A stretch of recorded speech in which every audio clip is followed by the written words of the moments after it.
We're going to do a review of your portfolio for college admission. So the way I'm going to do the critique is I'm going to start out by talking about your entire portfolio overall and give you some general comments about all of the pieces, some basic strategies that you can employ. And then we'll go through and we'll talk about each individual piece and get some specifics about what you can do to improve those. And then I'll sum it up with a few thoughts about how you can move forward thinking about how to improve your work.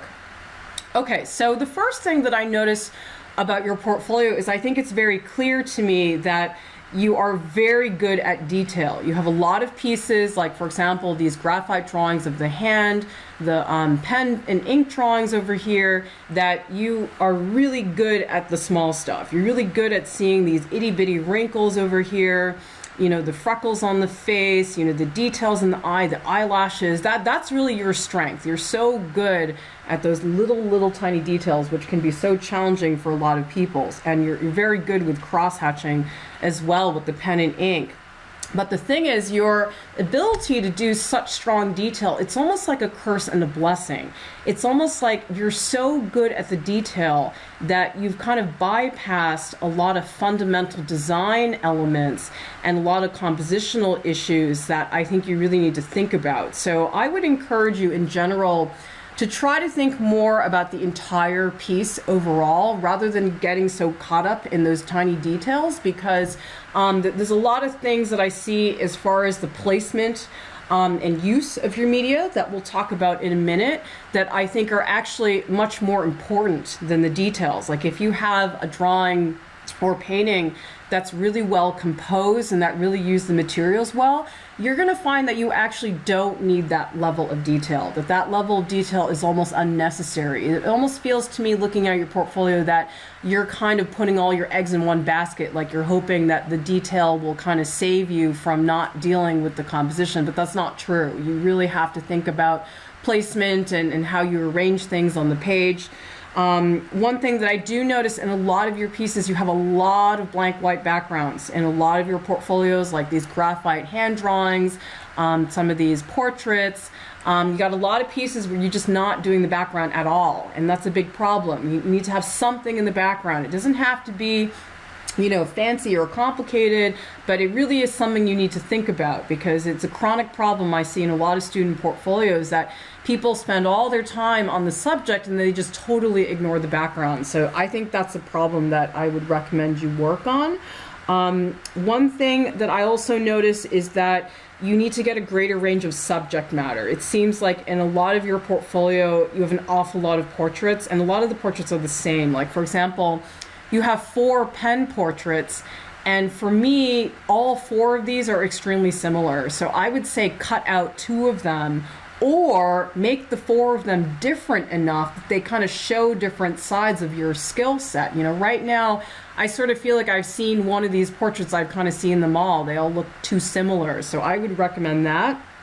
You need to stop drawing from photographs. It's pretty obvious looking at these drawings and pieces that you're not drawing from life. I mean, I'm kind of guessing maybe this vertebrae one was drawn from life, but I know that these were drawn from photographs, and I'm guessing these portraits as well. So you got to stop doing that. You got to start drawing from direct observation.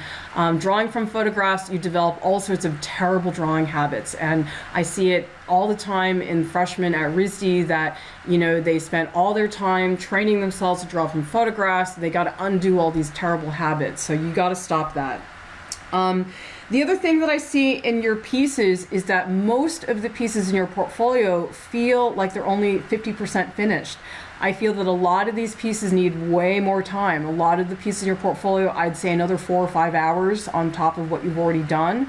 And you know, that's not a bad thing, because what that says is that you have something you can improve upon. So you could easily take this piece, give it another 3 or 4 hours, and bring it to a real full resolution. But that's another concern that I see in a lot of student portfolios, is that people have a good start, but they don't bother to really follow through on the piece. And I don't feel that you have any piece in your portfolio right now, maybe this acrylic painting with the freckles, is finished. But most of these pieces need a lot more work. So I think I would double, even triple the amount of time you're spending. If you're spending 3 hours on this, you should spend at least 6 or 9 hours on it total. So you got to really think about, you know, how can you push your pieces to a full finish? Because I'm not seeing that right now in a lot of your pieces. A lot of them are not done.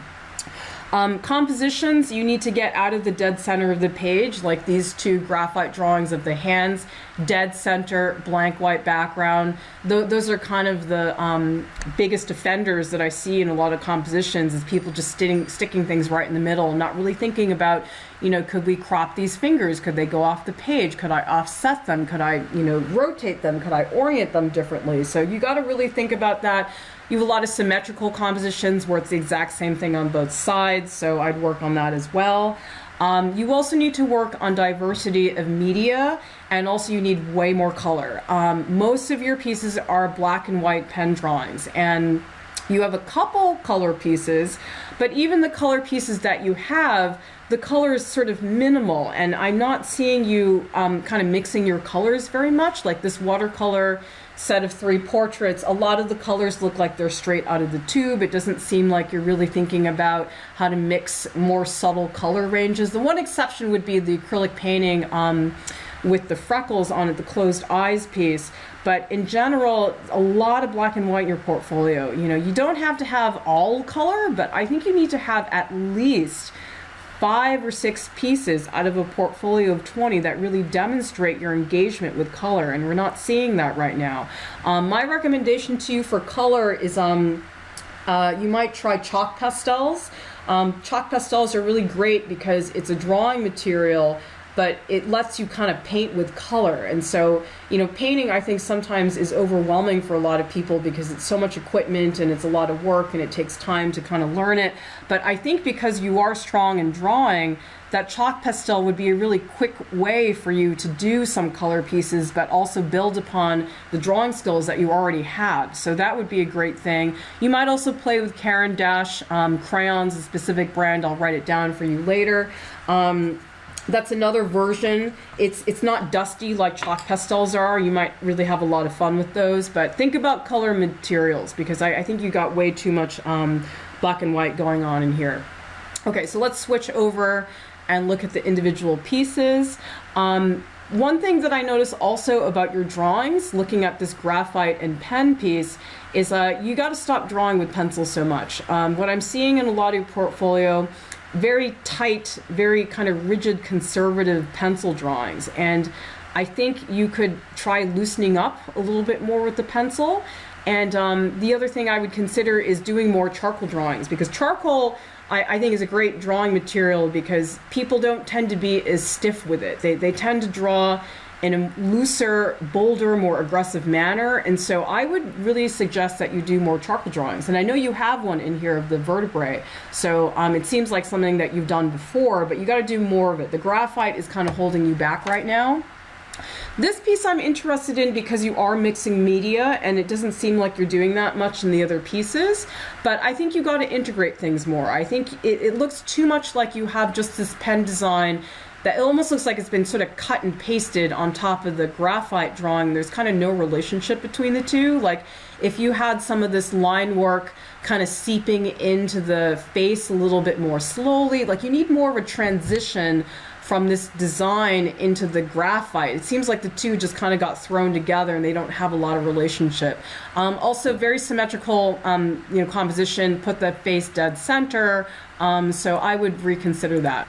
Okay, so this piece over here, this graphite drawing with the hands, again, extraordinary detail, but you know, you got a blank white background, you stuck it right in the middle. I think it's weird that the hand is cut off here. I would recommend just taking a pair of scissors and cutting this drawing. I know that sounds crazy, but if you would just cut it here and then have the hands go off the page, and then cut here and maybe cut here, you know, crop things, you know, make it cut off over here. The fact that it's floating in the middle of the page, it's a little bit strange. It's like this disembodied floating hand. I don't think is working so well. And you got to do something with that background, even if it is just do a simple gradient from right to left or, you know, something like that. You need something more. You know, the fact that you have such a rigid edge on the side of the hand, you gotta, you know, kind of make it a little bit more exciting. This piece too is the same problem as the last piece, dead center, symmetrical composition. I would suggest, again, take a pair of scissors. I would cut here, so you have the fingers going off the page. When you crop things, it tends to make your piece look bigger. It seems like the subject kind of travels a little bit more. Same thing here, I'd crop here. Like I feel that like 50% of this drawing is just blank white paper, and so you got to get rid of that. And you know, again, beautiful details in here, but this rigid, hard graphic edge takes away from the three-dimensionality of these knuckles. Like, these are so beautifully done, but these hands, they almost look like they were drawn on a sheet of paper and then cut out and then pasted on something else. And so I would really rethink that. I think that you have this kind of flat graphic look to something which really shouldn't look that way, especially when I see how much work you've done into making the shadows so prominent and really showing, you know, the three-dimensionality of the form. So I would work on that. Okay, so this is a charcoal piece of animal bones, and a lot of things here, again, way too much background. I mean, basically from here up, this whole upper section is just wasted space. You have to think about every single part of your drawing as being important. And right now, looking at your drawings, it seems like you have parts you care about, like for example here, and in the hand drawing back here, obviously you loved working on these knuckles, you did such a great job, but then it's like you have other sections that you just totally neglect and don't even think about. This piece is a little bit better in that you do have some background, but I'm not thrilled with this horizon line. It's a little awkward. It seems like maybe it's a table, but then it's a little bit crooked, so I'm not really sure what it's supposed to be. The shadows are better. I like that there are shadows, but they don't look very well observed. They almost look like they were made up out of your head after the fact. And so you got to make sure, you know, if you're drawing something from life, you got to draw everything from life. You got to look at the shadows, you got to look at the vertebrae, you got to look at the background. Don't look at the vertebrae and just make up something in the background just to fill it in. You got to really make sure that you're looking at that. And then again, compositionally, there's so much you could crop here. Like, I would probably crop here, maybe crop here and crop there. There's just so much background you can get rid of. And this drawing too, I think there's probably a lot more detail you could put in. If you buy an eraser stick and you buy a charcoal pencil, that will let you go in afterwards to add more details into these vertebrae, because this drawing to me is only about 60% finished. I feel that there's a lot more work you could put into it, a lot more careful observation. It feels a little bit hasty, a little bit rushed right now. So I think, you know, I know you said in the title it's a sketch, but I really think that in your portfolio, you know, especially for RISD, the assumption should be that you're putting in finished pieces. You know, unless they specifically say, show us a sketchbook piece, I think I'd make that assumption. This is a graphite drawing, and again, same problem, obviously copied from a photograph.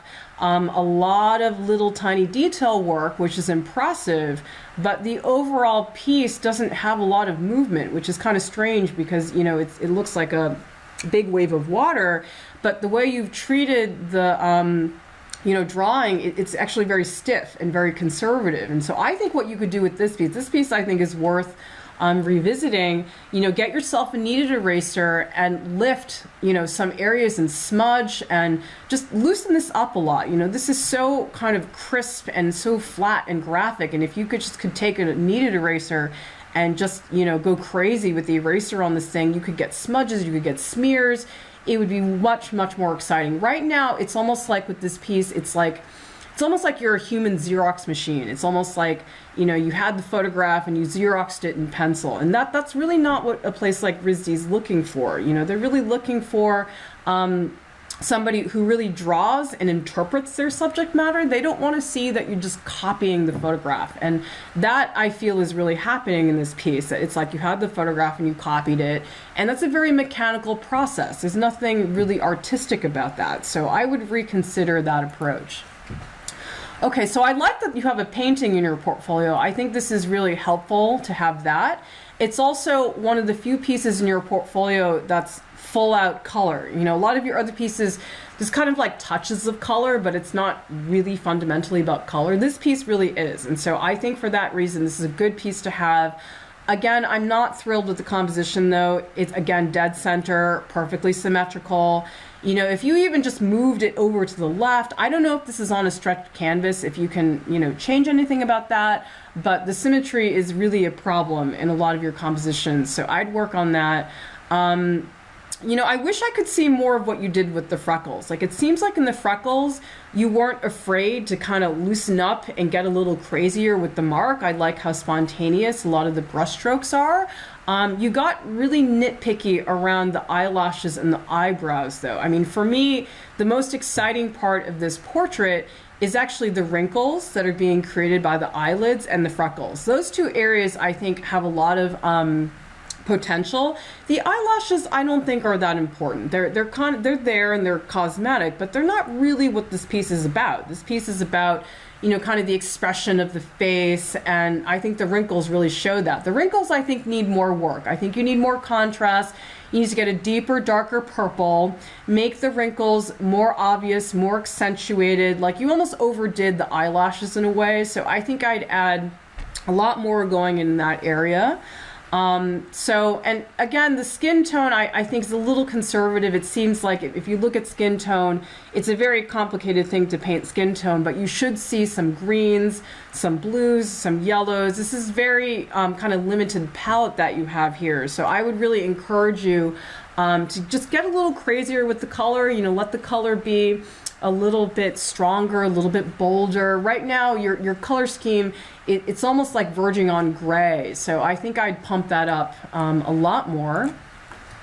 Okay, so it looks like these next few, you got a bunch of pen and ink portraits. And again, the problem here is that they're obviously copied from photographs. You got to quit with the photographs. They're a big problem for a lot of students. And unfortunately, it's because a lot of people are just never told. Like, they get terrible advice from, you know, another teacher who tells them to draw from photographs, but you shouldn't. You really need to draw from life.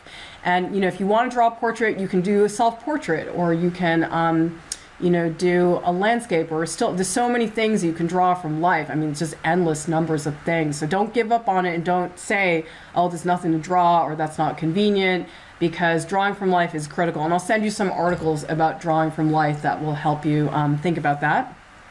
So I think it's clear from looking at these pen and ink drawings that, you know, you have a facility with the cross-hatching. Like, I'm looking in here, I like the way the strokes in the hair kind of move with the direction of the hair. I like here where you're building up heavy, kind of dense areas, and in here as well. But like I said in the beginning of the crit, this drawing really is barely finished. I mean, I think this drawing is like 40% there. I think you need to quadruple the quantity of line work. You know, like, this looks barely sketched in. Blank white background again, lots of blank white area here. I mean, I really think the blank white of the page should be tops 5% of the page. You really need to use that sparingly, and it seems like, looking at these pen and ink portraits, there's just so much dead white space. You know, even if you just did a plain gray tone back there, would look better.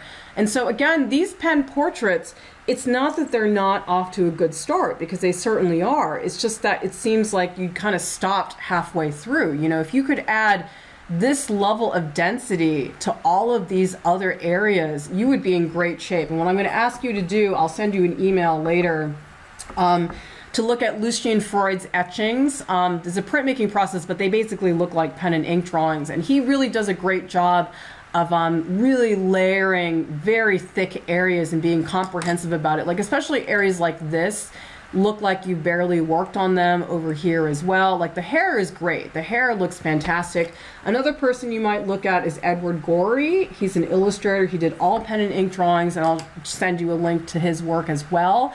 But I think that's the problem with these pen portraits. It's just that they're off to a good start, but you just haven't finished them. Like, again, here, these kind of barely sketched in areas are just not enough. And so you got to spend much more time. If you're spending 3 hours on these, you got to spend 12 hours on them. One thing that I can say about drawing really takes time, especially pen and ink drawings. Pen and ink drawings, they just take forever. I mean, they're extremely time consuming. So I know that that's, you know, one of the things that's difficult about this, but I think that's really what you need to work on.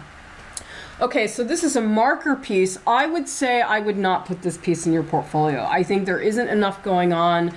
Again, blank white background, subject stuck right in the middle of the page. You're really not thinking about composition at all in this piece. And I feel that there's just not a lot happening in this piece. The color is really kind of random. I don't know why there's this super bright kind of magenta color. I'm starting to kind of like what's happening in here, but I don't feel that it's fully resolved enough. And so for me, this piece kind of has too many problems for it to be worth it. I think you'd be better off starting a new piece, you know, given all the advice that I've given you so far, and going from there. So this piece I'd take out of your portfolio. This piece I'm interested in because I'm guessing it's a self-portrait, but I like this little label here because it seems like it's not just a literal portrait of somebody standing there, but it seems like there's some kind of commentary about culture, you know, about, you know, how you see yourself if it's a self-portrait. And I just think that, again, this piece needs more. Again, blank white background, dead center, symmetrical composition. Take a pair of scissors to this piece, cut it here, cut it here, so your face is a little bit off center. Something really simple like that makes such a big difference when you draw. So I think about that. This piece is further along than the others. I feel that the other 4 pen portraits, those are like 40–50% finished. This one's like 70% finished. So this one's further along, but I still think it needs a lot of work. Especially in the clothing. I think the clothing got kind of neglected. I actually do like the hair a lot, especially the bangs. Seems like you did really think about where the density is changing. You got to be careful about the eyes. I think the eyes kind of jump out a little bit too much. They're a little too flat and graphic, but this area around the nose I think is really quite good.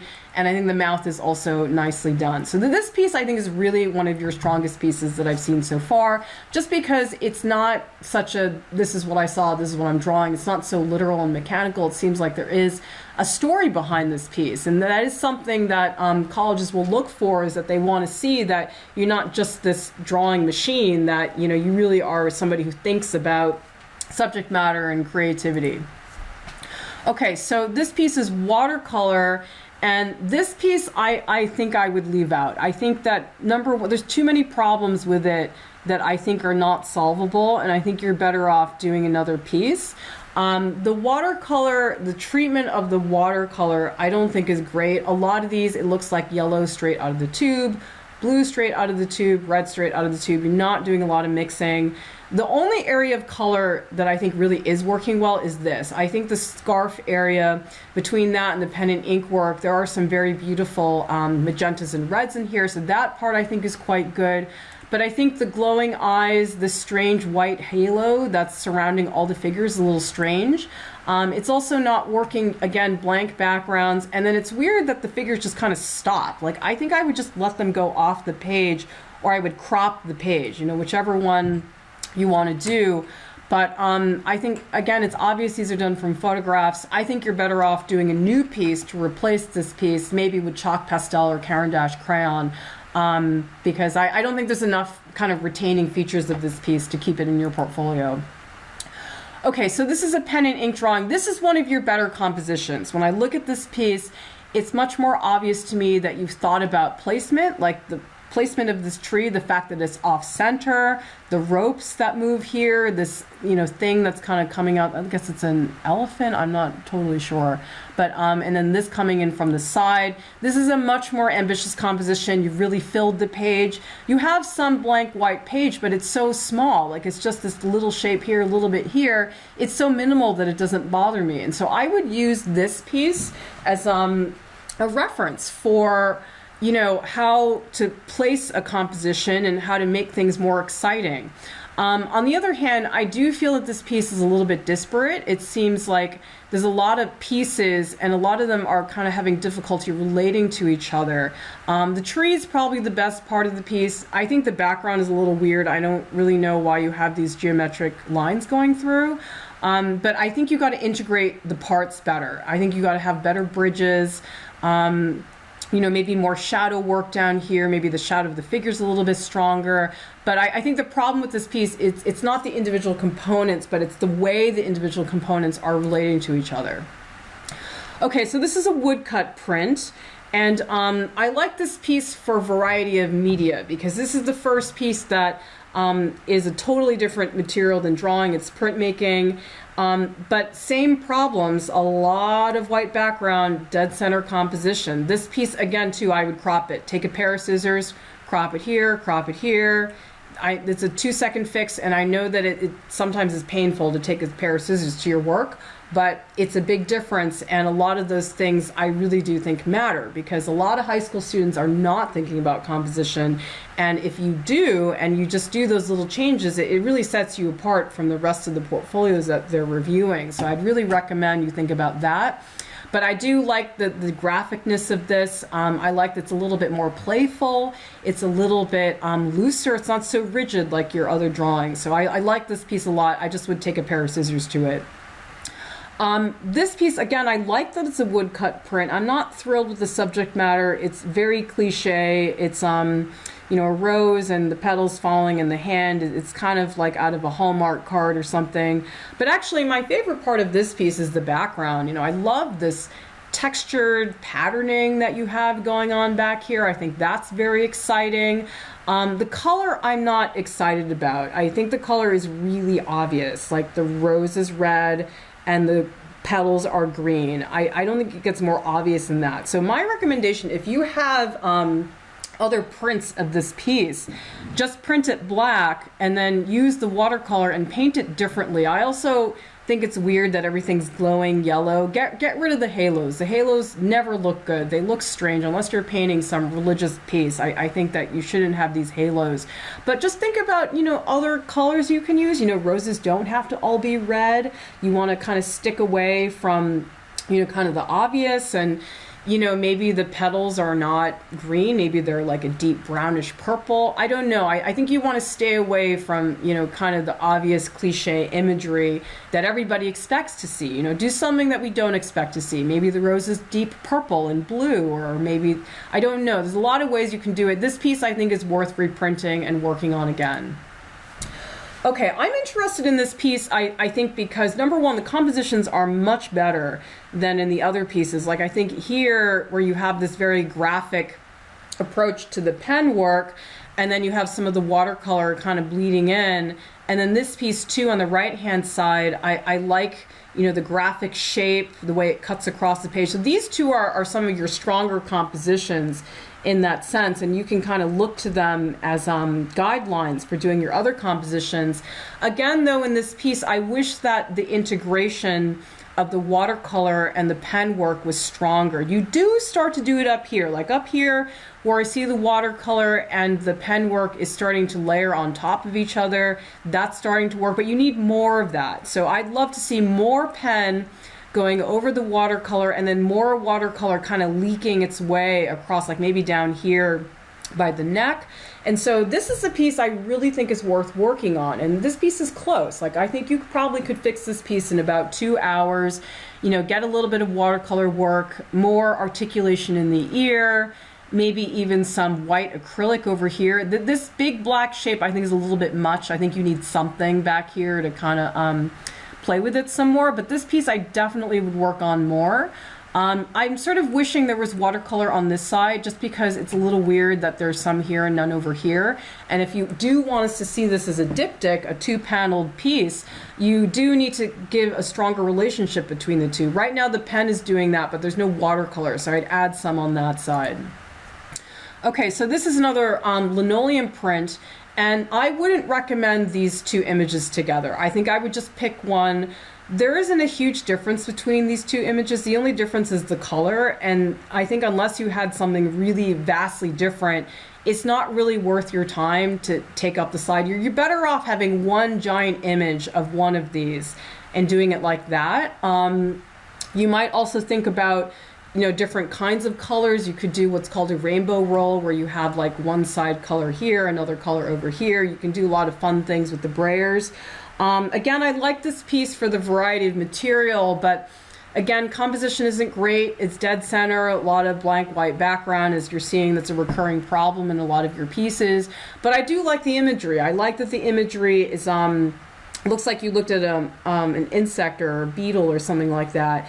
And this is in contrast to a lot of the portraits that you have in your portfolio. So I do like that you're playing with more kind of surrealistic imagery, that you're kind of manipulating and changing things a little bit more. So that part of it I think is really nicely done, and I like this piece for that reason. But again, you might just take a pair of scissors to the piece and just crop the edges, and I think it's going to be a better piece. Okay, this is again a linoleum cut. It looks like it's 2 pieces. This I would take out of your portfolio. First of all, I don't know why you have these 2 pieces sandwiched together. I think if anything, I would put them on separate slides. But I think compared to your other wood cuts, this is not your these 2 are not your strongest pieces. I think I'd get rid of them. Or if you want to go into them and paint with them with watercolor, that's an option. But I feel that your time would be better used starting from scratch and doing a new drawing or something like that. So I'd leave these 2 out. This piece I'd take out too. I don't think that there's enough happening here. I'm guessing it's an ink drawing, doesn't specify in the image, but there's not a lot happening with the topography.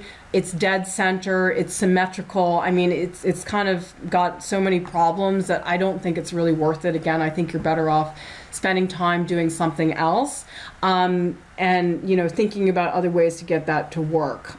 So I'd leave this piece out.